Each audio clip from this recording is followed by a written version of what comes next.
Trending na trending nga naman talaga ang parisan ni Diwata. Ilang araw na rin akong nag-crib ng ganito mga idol, kaya naman nagkaroon tayo ng oras kaya nakapagluto tayo. Tara mga idol, samahan nyo po muli ako magluto ng pares kanto style. Bumili nga po pala ako dyan ng tuwalya at saka laman ng baka, nagkakalaga po ng 210 pesos. Papakulan lang po natin ito hanggang sa lumambot. Gamit ko lang po dyan asin, bawang at saka kaunting paminta na buo. Bali sasaglit nga muna ako sa bayan mga idol dahil bibili muna tayo ng bone marrow. Hindi kasi kompleto ang pares kapag wala yun. At saka dagdag pampalasa rin po yun. Ayan na po yung pinalambot natin at na-cut na rin natin ng pare-parehas. Set aside po muna natin tapos igigisa na po natin yan. Sa paggisa naman po dyan mga idol, ginamitan ko lang ng bawang, sibuyas at saka luya. Sa pagsangkutya naman po mga idol, patis at paminta yung gamit ko para suwabe yung aroma. Bago po pala natin lagyan ng tubig, palabasin muna natin yung mga aromatics ng pampalasang nilagay natin. Ang ginamit po pala nating sabaw, ito yung pinagpalambutan natin nung laman. At para mas lalong manot yung lasa, maglalagay tayo ng isang pirasong beef cubes, kaunting patis at saka asukal mga idol. At yung pangmalakasang aroma, star anise at kaunting onion leaves. At yung kaunting tomorigato ajinomoto ne. At yung pampalapot na cornstarch mga idol. Tansyahan lang yung ginawa ko dyan mga idol para sakto lang yung lapot. Kaunting soy sauce mga idol para mag-blend yung kulay. Titikman na natin ito kung pasok na ba ito sa ating panglasa. Yun o. At dahil okay na yung pares natin, magsasangag na tayo ng bahaw na kanin. Bali naglagay lang po ako ng kaunting mantika, kaunting toyo, tas asin. Yun, goods na. Sa kanin naman, hindi mo naman kailangan malasa dahil yung pares masarap na. O diba, may ulam na naman tayo for today's video mga idol. Kainan na! Meron po pala tayong nilutong beef pares kanto style mga idol. May bone marrow, tapos may lamang loob, tsaka laman. Kain na po tayo mga idol.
Yun, no?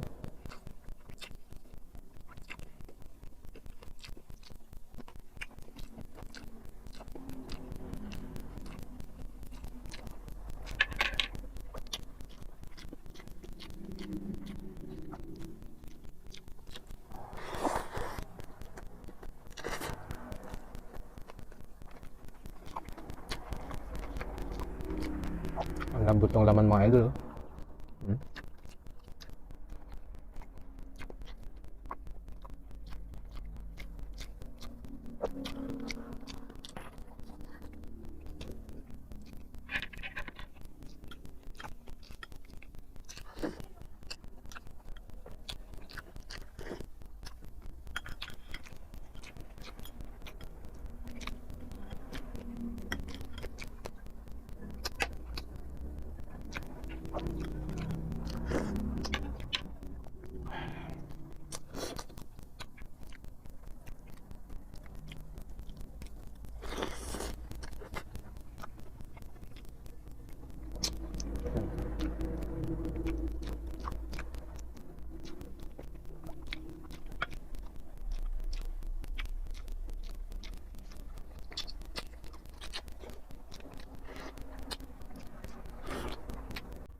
Wala na.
Panalo.